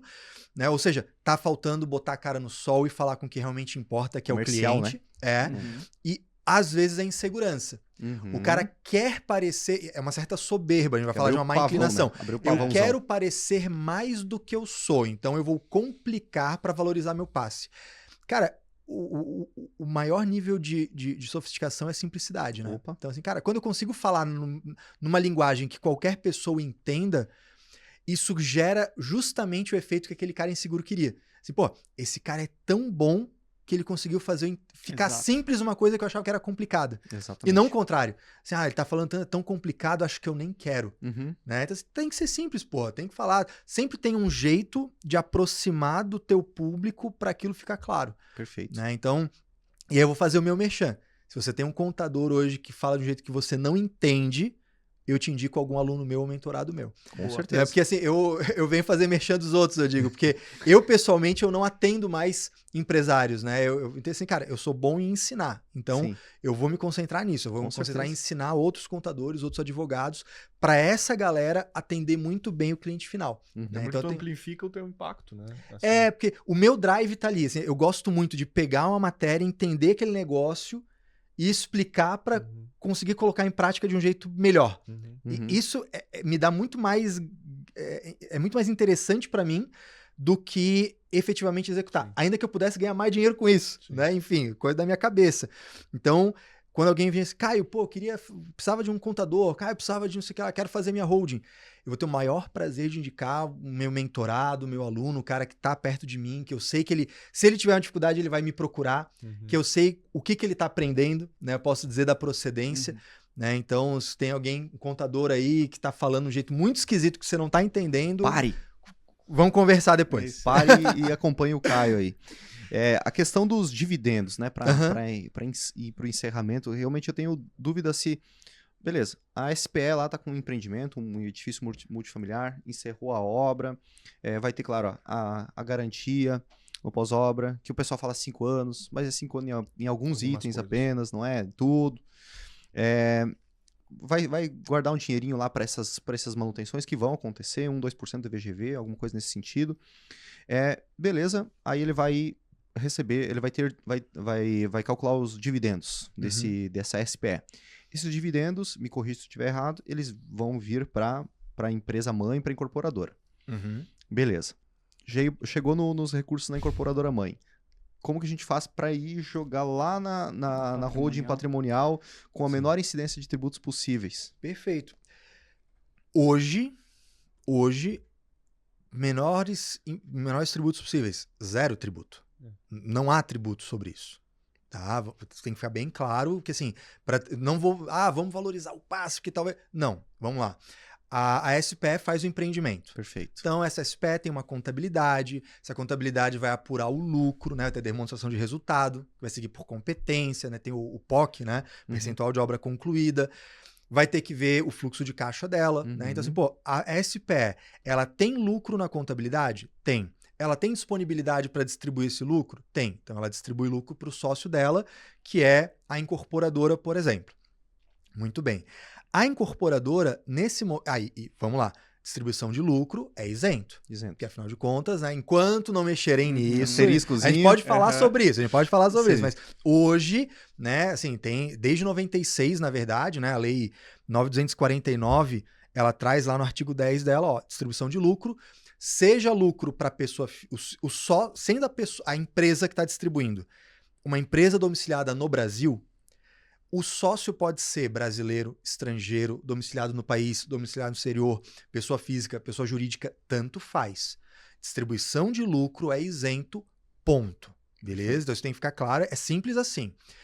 Quando é que o lucro seria tributado no cenário de hoje? Quando esse lucro viesse de uma empresa estrangeira. Eu invisto numa empresa na Dinamarca e a empresa da Dinamarca trouxe lucro para mim que sou aqui do Brasil. Aí eu vou tributar, aí é outra história.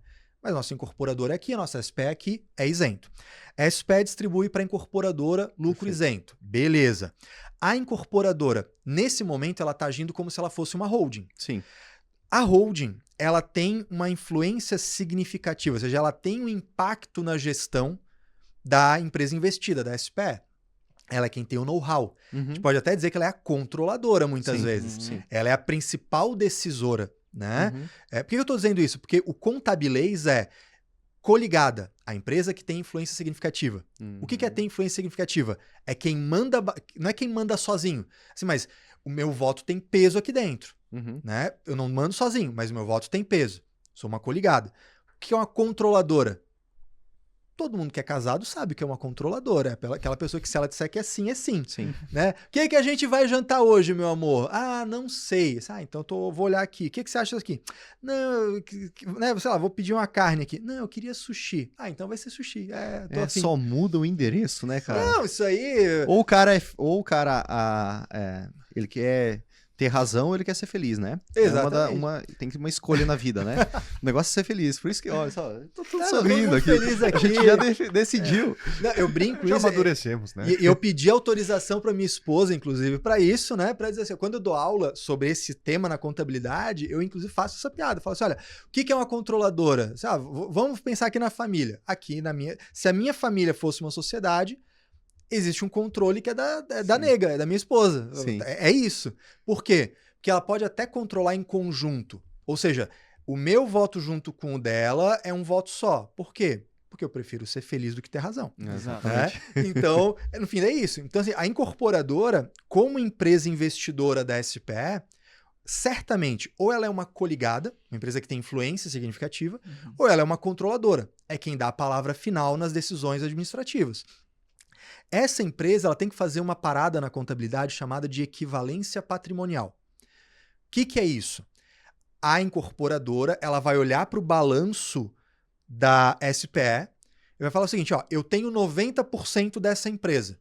Então eu vou pegar 90% do resultado dela e lançar na contabilidade da incorporadora. Ou seja, eu vou fazer uma equivalência de patrimônios.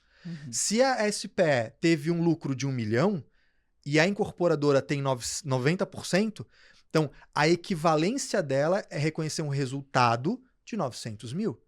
Então, no balanço, na DRE da incorporadora, vai aparecer isso na contabilidade através dessa equivalência de patrimônios.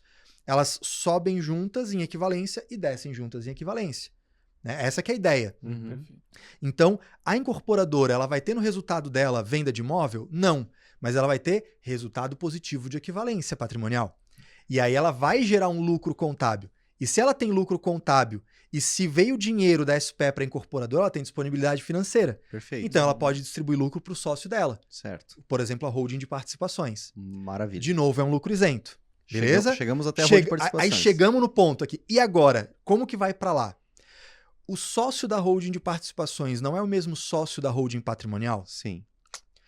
Se eu não fiz o planejamento sucessório, é você. Certo. Se eu fiz o planejamento sucessório, são os teus filhos. Certo. A grosso modo. Mas, de qualquer forma, são os mesmos sócios. O que eu vou fazer aqui? Eu vou triangular esse dinheiro. Esse dinheiro da holding de participações vai ser distribuído para o sócio dela, para a pessoa física. Essa pessoa física aporta capital na holding de participações. Perfeito. Aí, de repente, alguém... Porque, assim, os contadores e advogados são eles são tão apaixonados pelo tema que eles vão escutar isso agora e vão fludar o nosso comentário aqui, falando assim, não, mas se fizer isso, o filho vai ter cotas que ele tem controle e vai dar um problema nisso aqui. Então, vamos lá, vamos por partes. Fiscalmente falando, paguei imposto em alguma coisa dessas? Não. Certo. Só lá na SPE. Né? Só lá na SPE sobre a venda. Lucro presumido, A venda dela, isso. Fechou. Falando de lucro, todo o ciclo foi isento. Pago alguma coisa de imposto para integralizar dinheiro na holding patrimonial? Não. No máximo vai ser um AFAC, um adiantamento para futuro aumento de capital. E daqui a pouco eu faço lá uma alteração contratual, vou pagar as taxas de junta comercial, etc. Fiz isso.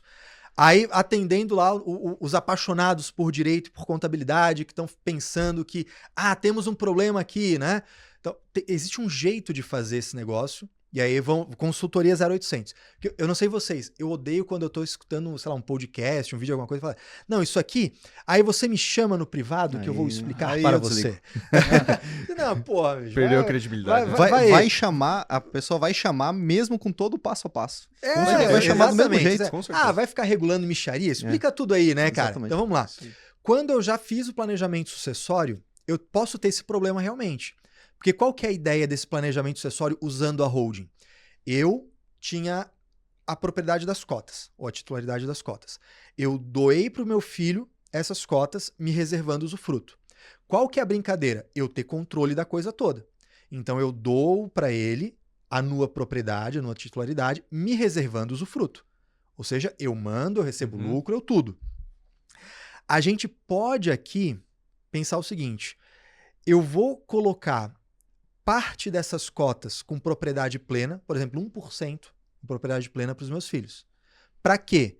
Para ele ter direito a receber lucro também de forma desproporcional. para que eu leve lucro para ele, mesmo ele sendo no proprietário de 99% das cotas, para ele receber essa partezinha. Eu tenho 99% e ele 1%. 1% de lucro, ele vai viver, vai tocar a vida dele, beleza. Ah, mas eu quero levar mais dinheiro para lá. Cláusula no contrato prevendo distribuição desproporcional de lucros. Mesmo eu tendo 99 e ele tendo 1, esse ano a gente vai fazer 80-20, 70-30. E esse dinheiro vai para o meu filho com um contrato, com um documento, como a gente chama de cheque carimbado. Você vai receber esse dinheiro para levar para a holding patrimonial. A gente concorda com isso? Concorda. Fazemos a operação, ele leva para lá, e aqui um segredo que 99% dos profissionais deixa e come bola. Quando o meu filho for aportar esse capital, ele não pode aportar esse capital aumentando a quantidade de cotas. Porque lá no contrato de vocês tem cota, né? Tem 100 mil cotas de R$1 cada uma, perfazendo 100 mil reais. Se o meu filho, ele aportar capital, levando esse dinheiro, criando novas cotas, ele está criando novas cotas que ele tem total controle dessas cotas. O que precisa ser feito é ele aumentando o valor das cotas que já existe. Porque as cotas que já existem foram aquelas que eu doei para ele, que eu tenho usufruto, que eu controlo, que tem todas as cláusulas que a gente fez o planejamento. Então, assim, é totalmente possível fazer isso. Eu não pago nada de imposto, desde que eu tenha, de novo, um profissional especialista cuidando de mim. Porque daí, assim, cara, isso que eu tô falando, qualquer contador especialista, qualquer advogado especialista tem que saber fazer isso. Sim. Isso não é avançado. Isso é condição sem a qual tu não pode dizer que é um especialista em holding. Né? A partir daí que a gente vai elaborar o planejamento. Perfeito. Né? Então, às vezes tu para na frente de um contador, de um advogado, essa pergunta que tu fez para mim. Cara, eu até posso querer valorizar o meu passe e falar assim, primeiro, não, eu vou planejar, vou estudar, mas eu tenho que chegar no mínimo com essa solução. Sim. Daí para cima. Né? Então é totalmente possível a gente trabalhar esse fluxo financeiro, inclusive o inverso. Né? Eu posso, de repente, ter a holding patrimonial gerou um caixa que eu quero levar para o negócio operacional. Eu posso fazer essa brincadeira o tempo todo, se eu quiser. Sim. Né? Agora, precisa sempre passar pela pessoa física? Não. Aí a gente vai fazer um equilíbrio. Vamos lá. Considerando que eu tenho essa estrutura só de 2 holdings, certo, vai ter que passar pela pessoa física. Perfeito. E eu vou ter que fazer esse trânsito. Quando que eu vou usar isso? Quando o risco de ter desconsideração da personalidade jurídica é alto. Eu tenho alto risco. O meu principal medo é risco de atacarem meu patrimônio. Então é importante que essas 2 holdings elas não tenham uma empresa ligando elas. Perfeito. Né? Agora sim, Caio, risco baixo, eu não tenho tanta preocupação com isso, mas eu tenho muita movimentação financeira e eu não quero ter que ficar mexendo na pessoa física e assumir esse risco. De repente, o meu risco principal é como que o cônjuge dos meus filhos vai tratar esse negócio. O meu risco maior é a incomunicabilidade dentro da família. Então, a gente cria uma estrutura com 3 pessoas jurídicas. A holding de participações, a holding patrimonial e em cima delas uma holding zona, uma holding mãe, vamos chamar assim, que vai ser a dona das 2 holdings.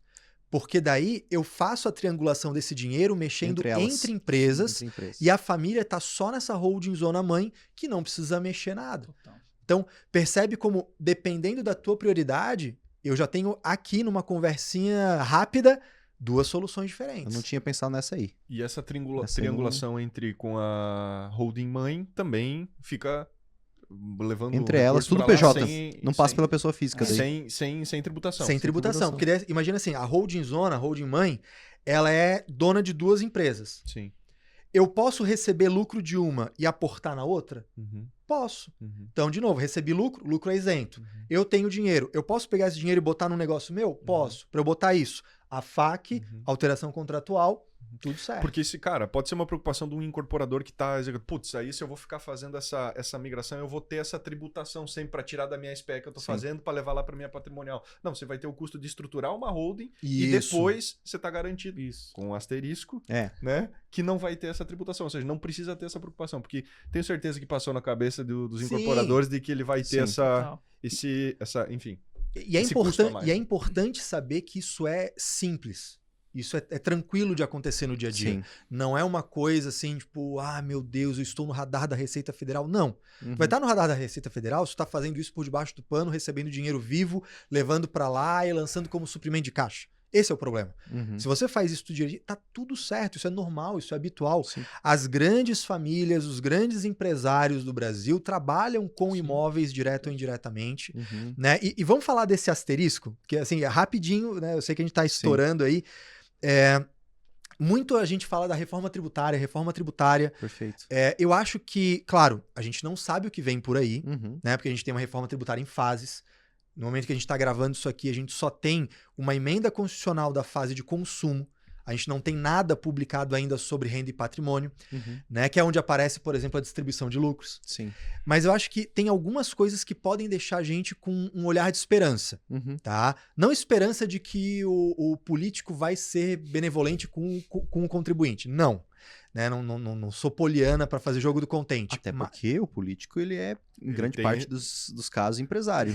É aí que eu quero chegar. É esse o ponto. Porque assim, a gente teve um projeto de lei que não foi para frente, que foi o projeto de lei 2337, que ele falava de tributar lucros. Naquele projeto que não foi para frente, que Brasília inteira falou o seguinte, cara, isso aqui não vai para frente, esquece isso aqui, a gente vai fazer de novo. Né? Naquele projeto, que já era muito ruim e que não foi para frente, pelo próprio governo, pelos próprios políticos que também são empresários, estava prevendo o quê? Distribuição de lucro vai ser isento? Não, vai tributar. Porém, tinha uma brecha. Se esse lucro for usado para alimentar os negócios do grupo econômico, uma coisa compensava a outra com crédito, não tinha efeito tributário. Então, naquela época, com aquela redação, que era muito ruim, que não foi para frente, ter uma estrutura com holding já valeria a pena, porque deixaria de ter a tributação quando chegasse na pessoa física. Ou seja, já era uma estrutura interessante, mesmo num ambiente extremamente desfavorável. E aí eu pensei, cara, como é que vai ficar nessa reforma tributária? Primeiro ponto, ninguém sabe. Agora, quando a gente fala de consumo, porque vai ter uma alíquota para todo mundo, porque vai ter não sei o que lá. Na própria emenda constitucional já tem a previsão de que uma lei complementar vai ser publicada e nessa lei complementar vai ter um tratamento específico para operações com imóveis. Já está na própria emenda constitucional, podendo ter base de cálculo diferente, alíquota diferente, tirar a regra da não cumulatividade de ter crédito e débito.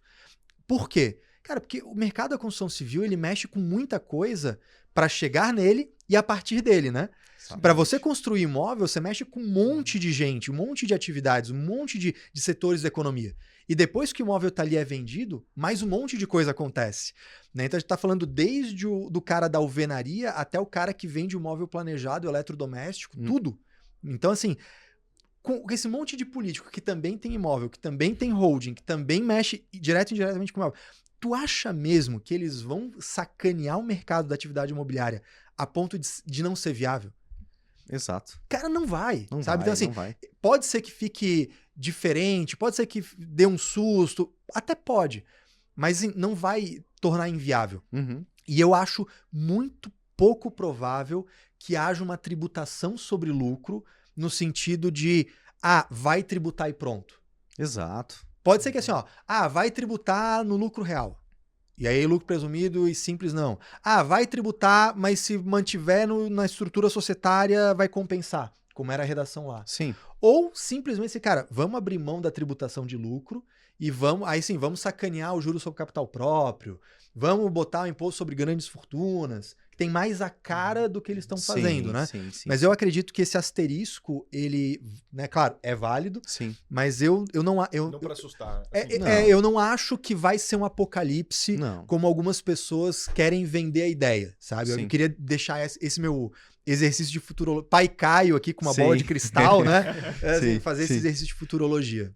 É improvável que isso aí inviabilize um empreendimento e inviabilize uma distribuição de lucros e o negócio vai ter pano para manga. E se um dia acontecer ali na frente, vai ter um jeito, alguém vai propor... Vai ter uma vírgula, né? Vai ter uma vírgula ali na frente.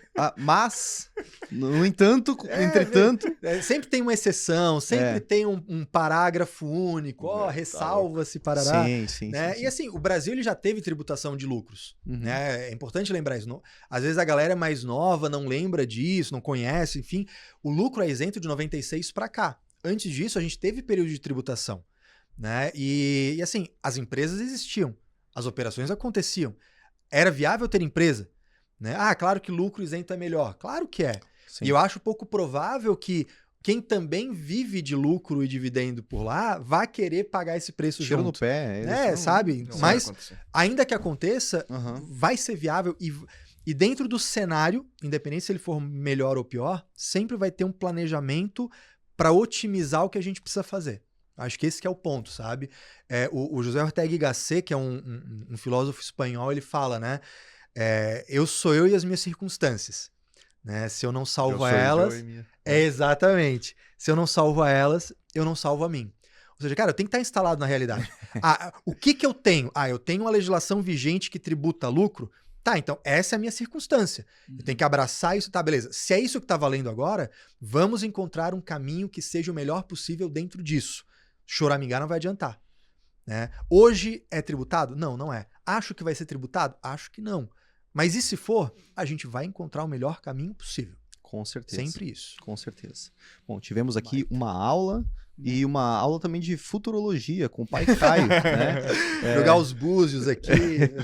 E com certeza numa próxima vinda do Caio a gente vai ter mais detalhes, já mais progresso, mais avanço sobre tributação de dividendos, o que está acontecendo. Então acredito que agora essa previsão ela está muito justa e a gente vai ter um próximo bate-papo aí mais detalhes do que realmente aconteceu. E Caio, se os incorporadores, quem está nos ouvindo, assistindo, tiver interesse em conversar com você ou participar de alguma curso, mentoria que você dá, ou mesmo contratar um mentorado seu para fazer toda essa estruturação de holdings, como que eles fazem para te encontrar? Eu tô todo dia arroz de festa no Instagram, né? Então eu tô lá como @CaioMeloOficial. Se você está escutando aqui a gente, pode ir lá no Instagram, me segue, tem conteúdo todo dia. Todo dia abro caixinha de pergunta. Então, contador, advogado, empresário, o pessoal sempre tá lá perguntando, eu tô ajudando da forma que é possível. Também bastante conteúdo no YouTube. Né? Então, às vezes a pessoa ela ainda tá querendo entender, não tá tão segura, não sabe exatamente isso. Apesar do meu conteúdo ser feito prioritariamente para contadores e advogados, eu tento usar essa linguagem o mais simples possível, né, para justamente o empresário ou o dono de um negócio, o comerciante, conseguir chegar lá, entender alguma coisa. Acho que é por aqui. E aí, me manda lá um direct, me manda na caixinha de perguntas, me manda nos comentários do YouTube. Absolutamente problema não. Vai ser muito bom atender essa galera. E como eu falei, eu pessoalmente... eu não atendo mais os clientes finais. Eventualmente, uma consultoria pontual, uma coisa assim, eu faço, mas eu gosto realmente de concentrar o meu esforço no profissional que vai atender essa pessoa. Perfeito. Assim, Caio, eu sou empresário, escutei lá o teu podcast junto com o pessoal do CP8, eu tô querendo fazer uma holding aqui, sou do estado tal, eu vou olhar dentro dos meus mentorados, aqueles que têm experiência, né? Porque às vezes tem a pessoa que está começando e assim, é um projeto maior do que aquela pessoa tem condições de suportar. Então eu vou procurar aquele mentorado que é já experiente, que já está trabalhando com aquilo ali, que como é meu mentorado, tem minha orientação direta, né? Tá ali meu mentorado, os grupos de mentoria são os únicos que não são silenciados no WhatsApp, né? Então alguém, Caio, eu tô com um caso aqui, a gente na hora faz áudio, faz vídeo e tal. Então manda uma mensagem para mim.